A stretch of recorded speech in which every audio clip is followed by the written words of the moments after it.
प्यारे दोस्तों, आज की कहानी सुधा नाम की एक लड़की की है। सुधा एक बहुत ही आलसी लड़की थी। घर के काम करना तो दूर, वो एक गिलास पानी के लिए भी अपनी माँ पर निर्भर थी। अरे अब उठ भी जा नालायक, 10 बजे तक सोती रहती है। अरे कुछ तो घरेलू लड़कियों वाले लक्षण दिखा।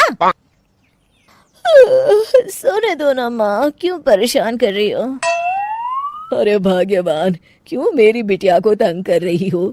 सोने भी दो इसे। लो, बाप बेटी दोनों एक जैसे हैं। देख लेना, आपकी ये लाडली ससुराल जाके हमारी नाक कटाएगी। मैं कहती हूँ अब भी वक्त है, अपनी ये आदतें सुधार ले, वरना ससुराल में तेरी सास कान खींच कर तुझे सीधा करेगी। वही तुझे सबक सिखाएगी।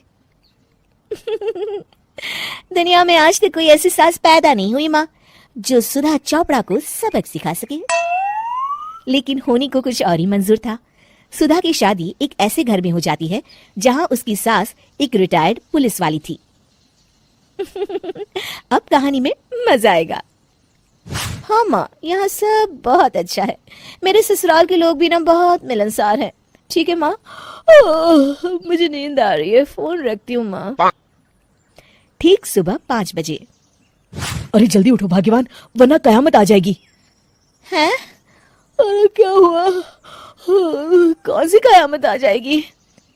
अरे मेरी माँ आ जाएगी। तुम नहीं जानती, इस घर में सिर्फ मेरी माँ का हुक्म चलता है। सबको सुबह 5 बजे बिस्तर छोड़कर हॉल में पहुंचना ही पड़ता है। अरे अब इंसान क्या अपनी नींद भी पूरी नहीं करेगा? यहाँ मजाक चल रहा है क्या? तभी वहां सुधा की सास आ जाती है। अटेंशन! मजाक तो तू समझ रही है बाबू, ये मेरा घर है और यहाँ हर किसी को डिसिप्लिन में रहना होगा। अटेंशन! अरे माँ जी, लेकिन इतनी सुबह कौन उठता है? कौन होता है मतलब? हम सभी उठते हैं, रोज उठते हैं, और अब से तुझे भी उठना पड़ेगा। आखिर मैं पुलिस वाली जो ठहरी। अटेंशन! अरे माँ जी, लेकिन अब तो आप रिटायर हो गई हो ना। तो क्या हुआ? शेर कितना भी बूढ़ा हो जाए, शिकार करना नहीं छोड़ता।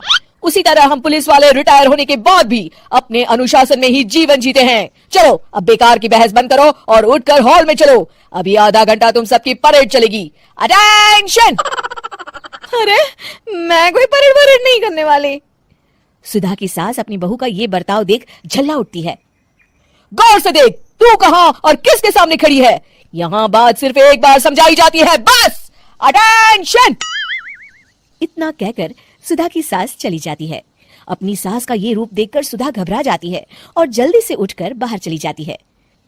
उस दिन से सुधा की जिंदगी बदल जाती है।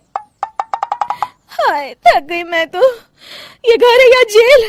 कितना काम करना पड़ता है। लाइए दीदी, 2 रोटियां और दीजिए, मुझे बड़ी भूख लगी है। ठहर जा बहू, ये तू क्या कर रही है? मैंने सबके खाने का हिसाब तय कर रखा है। तुम 4 रोटी से ज्यादा नहीं खा सकती और ये मिर्च मसाला भी नहीं चलेगा। मेरी बहुएं एकदम फिट होनी चाहिए। अटेंशन! क्यों माँ जी, आप हमें दंगल में लड़ने के लिए तैयार कर रही हैं क्या? क्या कर रही हो सुधा? माँ जी को मजाक बिल्कुल पसंद नहीं है। चुप करके खाना खा लो, इसी में भलाई है। इस तरह धीरे धीरे सुधा अपने सास के रंग में पूरी तरह रंग जाती है, लेकिन इसका उल्टा ही असर पड़ता है। सुधा अपनी सास से भी ज्यादा अनुशासन की पक्की हो जाती है। सुधा की सास तो सबको 5 बजे उठाती थी, लेकिन सुधा सबको 4 बजे ही उठा देती थी। दूसरी तरफ सुधा की सास की उम्र भी हो चलती है।